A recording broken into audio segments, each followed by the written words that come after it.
Hello welcome back to our channel. ഇന്നത്തെ ദിവസത്തിൻ്റെ പ്രത്യേകത എല്ലാവർക്കും അറിയാമല്ലോ. നമ്മുടെ വാമിക്കുട്ടി ആദ്യാക്ഷരം കുറിക്കാനായിട്ട് കൊടുമൂട്ടി ക്ഷേത്രത്തിൽ എത്തിയിരിക്കുകയാണ്. അതേ കണ്ടില്ലേ, നല്ല തിരക്കുണ്ട് അവിടെ. അപ്പാപ്പനും അമ്മാമയൊക്കെ ആ ടൈമിൽ അവിടെ എത്തി. അമ്മയച്ചനൊക്കെ വന്നപ്പോൾ ആൾ ഭയങ്കര സന്തോഷമായി. പിന്നെ ലച്ചുവിനെയൊക്കെ കാത്തിരിക്കുകയായിരുന്നു. പിന്നെ ഒരു 9 മണി 9:30 ആയപ്പോഴത്തേക്ക് എഴുത്ത് തുടങ്ങിയിട്ടുണ്ടായിരുന്നു. വാമിക്കുട്ടി മിടുക്കിയായിട്ടിരുന്നു. ഇതെന്നെ മലയാളം പഠിപ്പിച്ച, എൻ്റെ കോളേജിൽ എന്നെ മലയാളം പഠിപ്പിച്ച എൻ്റെ മിസ്സ് തന്നെയാണ് വാമിനെ എഴുതിപ്പിച്ചത്. മിസ് ഉണ്ടെന്ന് അറിഞ്ഞപ്പോഴേ ഞാൻ എഴുതിപ്പിക്കണമെന്ന് വിചാരിച്ചതാണ്.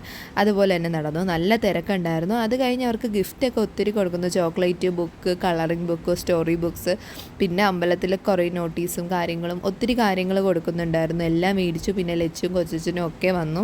അത് കഴിഞ്ഞ് തിരിച്ചു വന്നപ്പോഴത്തേക്ക് എൻ്റെ ഒരു ഹിന്ദി ടീച്ചറിനെ കണ്ടു. ഭയങ്കര ഹാപ്പിയായി, ഒത്തിരി പേരെ കാണാം. അപ്പോൾ പിന്നെ ഒരുപാട് ലേറ്റ് ആക്കാതെ പോകാനായിട്ടൊക്കെ റെഡിയായി. അപ്പോൾ വാമിക്ക് ടാറ്റയൊക്കെ പറഞ്ഞിട്ട് അമ്മ പിന്നെ പോയി. വാമി പിന്നെ ലച്ചുവിനെയൊക്കെ കണ്ടുകൊണ്ട് അങ്ങോട്ട് പോയി. അമ്മേനെ പിന്നെ വണ്ടിയിൽ കയറ്റി വിട്ടിട്ട് ഞാൻ ബാഗൊക്കെ ആയിട്ട് വരികയാണ്. പിന്നെ അമ്മയും അച്ഛനും ആ വഴി വേറെ സ്ഥലത്ത് പോകണമായിരുന്നു, അങ്ങോട്ട് പോയി. പിന്നെ കാറിലൊക്കെ ഇരുന്ന ആൾ പിന്നെ ഹാപ്പിയായി. വീട്ടിലും കൂടെ എത്തിയപ്പോഴത്തേക്കും ആൾ ഭയങ്കര സന്തോഷത്തിലായി. ഗിഫ്റ്റൊക്കെ നോക്കി കളിയും ചിരിയൊക്കെ ആയി. ഇപ്പോൾ ഈ ഒരു വീഡിയോ ഇഷ്ടപ്പെടുകയാണെങ്കിൽ ലൈക്ക് ചെയ്യാനും സബ്സ്ക്രൈബ് ചെയ്യാനും സപ്പോർട്ട് ചെയ്യാനും മറക്കരുത്.